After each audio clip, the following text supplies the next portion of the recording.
네, 그럼 저희는 이어서 코스닥 시장에 올라온 공시 살펴보도록 하겠습니다. 우리가 이렇게 주가를 좀 움직이는 요소들 굉장히 다양한 재료들이 있잖아요. 뭐 실적이 잘 나왔다든지 네. 아니면은 뭐 판매 공급 계약이라든지 이런 수주 공시가 전해졌을 때는 또 주가가 오름세를 보이기도 하고요. 또 반면에 우리 뭐 전환사채가 발행이 음. 됐다든지 뭐 유상증자를 발행한다 또 이런 공시가 나올 때는 또 주가가 하락하는 움직임을 보입니다. 그렇다고 한다면 이 최대 주주 변경은 어떤 영향을 미치게 될까요? 오늘 좀 지니틱스의 공시를 통해서 알아보면 좋을 것 같은데요. 먼저 공시 내용부터 살펴보시고 자세한 이야기 이어가 보도록 하겠습니다. 지니틱스는 최대 주주가 서울전자통신회 이인에서 할로마이크로 일렉트로닉스로 변경됐다고 지난 29일 공시했습니다. 할로마이크로 일렉트로닉스가 보유한 지분은 30.93%인데요. 최대 주주 변경 사유로는 최대 주주 변경을 수반하는 주식 양수도 계약의 거래 종결에 따른 겁니다. 할로 마이크로 일렉트로닉스의 지분 인수 목적으로는 사업 다각화 및 신성장 동력을 확보하기 위한 것이라고 하는데요. 현재 총 210억 원의 규모의 이 주식 양수도가 예정된 가운데 계약금 10%는 계약 당일 납입을 마쳤으며 이달 29일 잔금을 치른 뒤 최대 주주가 변경될 예정입니다. 네, 이렇게 최대 주주 변경 공시 사실은 조금 긍정적으로 영향이 끼칠 수가 있거든요. 이 기업의 전략을 좀 새롭게 설정을 하거나 아니면 신사업에 대한 기대감으로 인해서 투자자분들은 좀 긍정적으로 받아들이기도 하는데요. 실제로 지니틱스 이러한 기대감 속에서 주가가 지난 27일에 거의 9% 가까이 또 상승세가 나타나기도 했습니다. 이렇게 최대 주주를 좀 변경하는 방법도 좀 다양하다라는 것으로 알고 있는데요. 주식 양수도 계약 좀 정확히 어떤 건지 좀 어떠한 장점이 있는지도 좀 궁금합니다. 네, 최대 주주를 변경할 때는 뭐 주식 양수도 계약이나 또 신주 발행, 공개 매수 등 굉장히 다양한 방법을 통해서 이루어지게 되는데요. 주식 양수도 계약 같은 경우에는 이 주식을 구매하는 사람이나 또 기관인 양수자가 그 주식을 사고 그에 대한 대가를 지불하는 겁니다. 이 계약은 양도자와 양수자가 이렇게 주식 수량이나 가격 그리고 결제 방식을 먼저 정하게 되고요. 매매 계약이 완료되면 이 주식의 소유권이 양도자에서 양수자로 이전이 되게 되는 겁니다. 주식 양수도 계약 같은 경우에는 비교적 신속하고 명확하게 이루어질 수 있다는 것이 장점인데요.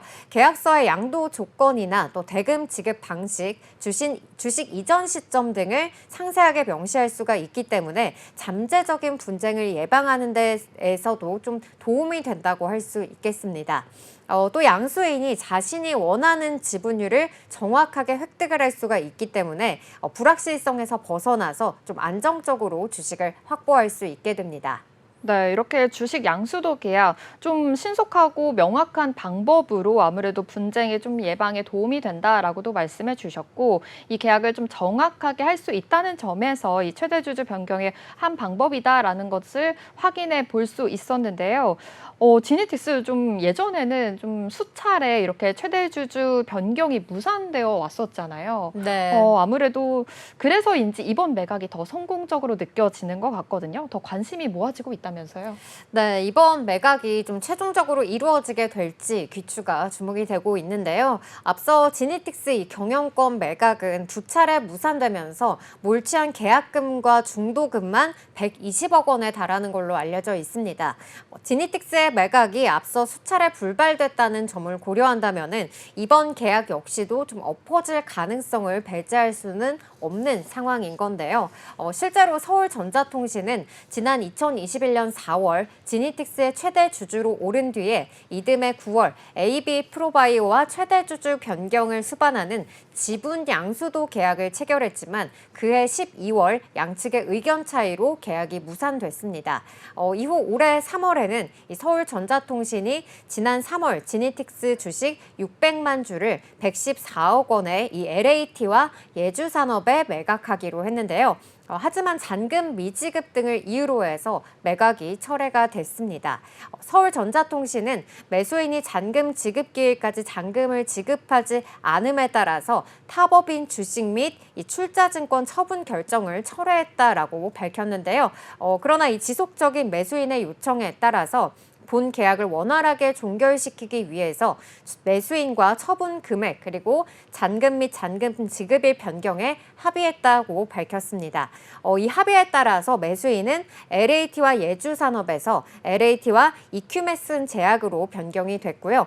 매매 대금은 최초 114억 원에서 120억 원으로 소폭 증가를 했습니다. 하지만 양수인 측이 잔금을 지급하지 않으면서 끝내 불발된 바가 있습니다.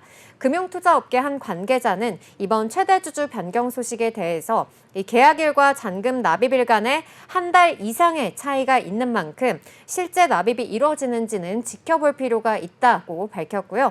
또 앞서 수차례 좀 매각에 실패를 했던 만큼 인수가 성사될 경우에는 기대감이 커질 수 있다라고 말하기도 했습니다.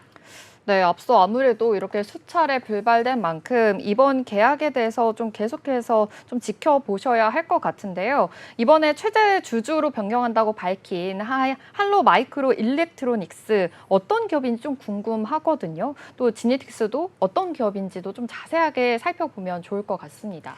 네, 먼저 이 할로 마이크로 일렉트로닉스는 중국 상하이 증시에 상장된 기업인데요. 미국 캘리포니아와 중국 또 싱가포르에 연구소를 두고요. 아날로그 및 파워 매니지먼트 IC 설계를 주력으로 하는 기업입니다.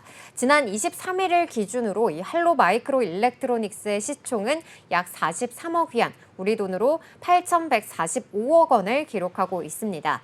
지난해 매출액은 422억 원, 당기순이익은 147억 원을 기록했고요. 총 자산은 871억 원이며 부채는 744억 원 수준으로 알려져 있습니다. 최대 주주 변경이 정상적으로 이뤄질 경우에는 사업 시너지가 커질 것으로 관측이 되고 있는데요. 이 지니틱스는 반도체 회로 설계 전문 팹리스 기업으로 시스템 반도체의 여러 분야 중에서도 가장 기본이 되며 이 대부분의 IT 전자기기들에 탑재되고 있는 터치 컨트롤러 IC가 이 당사의 핵심 제품입니다. 지니틱스는 스마트폰 등 모바일 기기 그리고 웨어러블 디바이스와 각종 가전기기에 적용되는 이 시스템 반도체를 설계해 왔습니다.